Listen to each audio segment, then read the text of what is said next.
Welcome to Costa Rica. My name is Johnny from Johnny Knows Costa Rica. You know what? A lot of times people talk about Costa Rica and the things that are happening here and how it affects them. And you know what?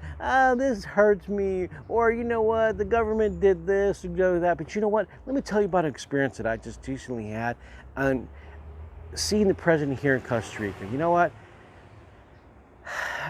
It restored a lot of what I already knew, but also it showed to people that really like the president. Now, I'm not going to blow smoke that, hey, you know what, everybody loves him, but I will tell you that, you know what, there are some genuine people there that wanted to see him, that wanted to talk to him, and he was there to help them, you know what, there to talk to them, be gracious enough. And you know what, how many times can you get close to a president that close when not having all this Secret Service? You know, because in the U.S., I think I've seen the president about 3 times.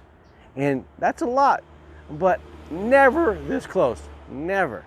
I think it is shows of a people, of a culture, of, you know what, the pura vida that a lot of people come to Costa Rica for. You know what, it really showed that day, because you know what, you walked in there, he walked in, he talked. I'm going to show you a little bit about what that looked like. The interview, he talked, hey, you know what, about his focus on people. You know what, I am not political by no means.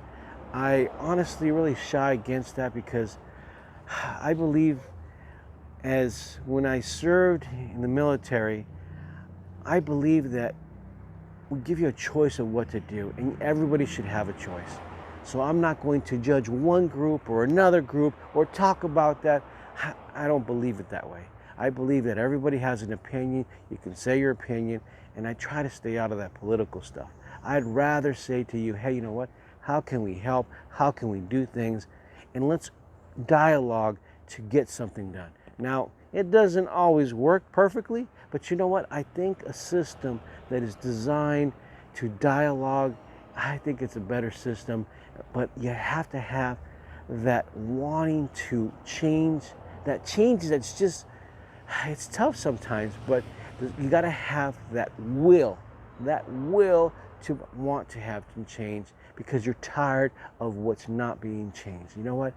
You know, he came to visit here, and he did some inauguration about some equipment at the hospital. And since I'm in healthcare, I love that. You know what? A country that prioritizes health is so important. Now, some of you might think, oh, you know what does that mean for us? Well, you know what? They're constantly building, they're constantly adding. It is not perfect by no means. I won't, no smoke. But a country and a society that's its will is for health, for you and me, you know what? That speaks volumes on what things should be. Now, I see a lot of times comments online, oh, the caja this, or they get the advice that. The caja is a socialized healthcare system, for those of you that don't know, here in Costa Rica. And the advice is like an urgent care. Now, people complain about these two entities, because one of them is the system itself, and one of them is actually the operation. But you know what? Complaining is one thing, action is another. So one of the actions that we're doing in this system is to enable artificial intelligence within this system. Now, artificial intelligence in healthcare, you need to do it very carefully. I'm in IT, I've been in IT for more than 25 years, so I have a little bit of knowledge about that, and I know how it works, but also how to do it well. Now, governance in artificial intelligence is one of the things that it's very important to do. Why? Because it establishes the rules and the will to help those, but also it enables the professionals and the doctors that are making decisions and making the diagnosis, because it's important for them to be involved. They need to be able to make that final decision to make sure it's right. But there's things that in the first line of healthcare that you can involve artificial intelligence to help you make decisions. Now, that first part of involving artificial intelligence in the first line of healthcare is important. I'm introducing inside the system right now, the virtual doctor. The virtual doctor, but in a different way. And I'm going to explain a little bit about what that way is. The way is that you take the first line, the the cough, the headache. You know what? And to me, the actually three groups that are very important to me: the seniors, by far, that laid the groundwork that we walk on today. We need to take care of them. How do we provide better quality of life? Because it's in their last years, and we need to help set a path so artificial intelligence helps monitor them to see how their quality of life is. To say, you know what, let's do this for them because we had this great outcome before. Because what happens is that you can take artificial intelligence and do a geofence and create a sector that you take a pool of success cases and see how you can repeat them. You know what? Taking that, now, it could be used in a different way. But as long as you have governance, and that's what I'm trying to do with this law, is governance over artificial intelligence, so it's done right. That the physicians are included in the decision making, that once it's proven and it's repeatable, that it goes. You know what? It searches the records to say, hey, you know what is the best health care for this particular patient one right in front of you? And it says, you know, it helps the doctor say, hey, you know what, do you remember this from back when you did this? Yes. And this is the outcomes you had with 100 other patients. It might work for this particular patient because it has the same characteristics. But you know what?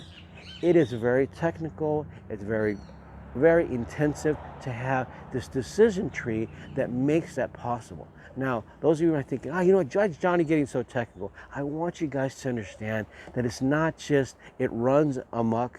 It should never run amok. You don't release artificial intelligence into a whole environment.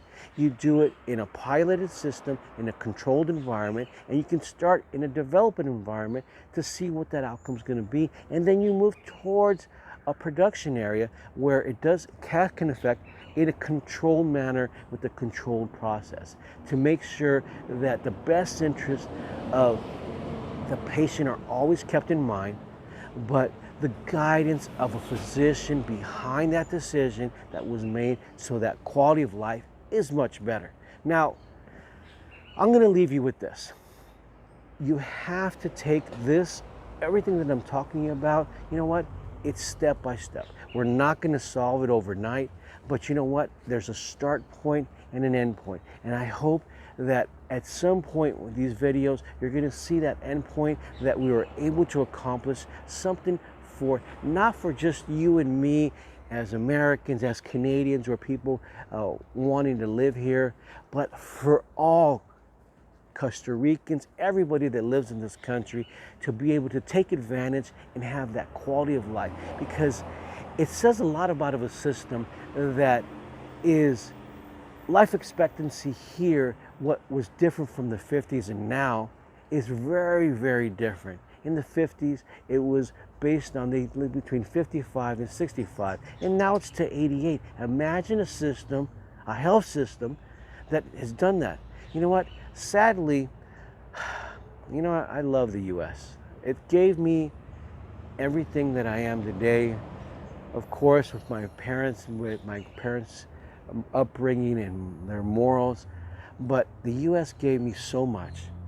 But the same statistic in the U.S., sadly, it's down. It's what used to be 77, it is down now below, you know, and it's sad because, you know, I don't know, for me, the U.S.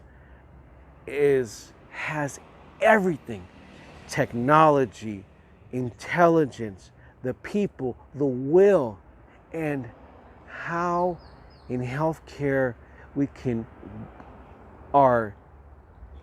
declining makes no sense. You know what? I think that hopefully, if I'm able to get this, you know what? I'm going to share it with my counterparts in the U.S. and hope, you know what? I'm just a little speck here, but you know what? Hopefully, my little grain of sand will help from what we've learned here and to share that with the U.S. counterparts that I know in healthcare to see if we can make an effect over there. Hopefully, but you know what? You know what? I don't want to leave on that little like, you know what?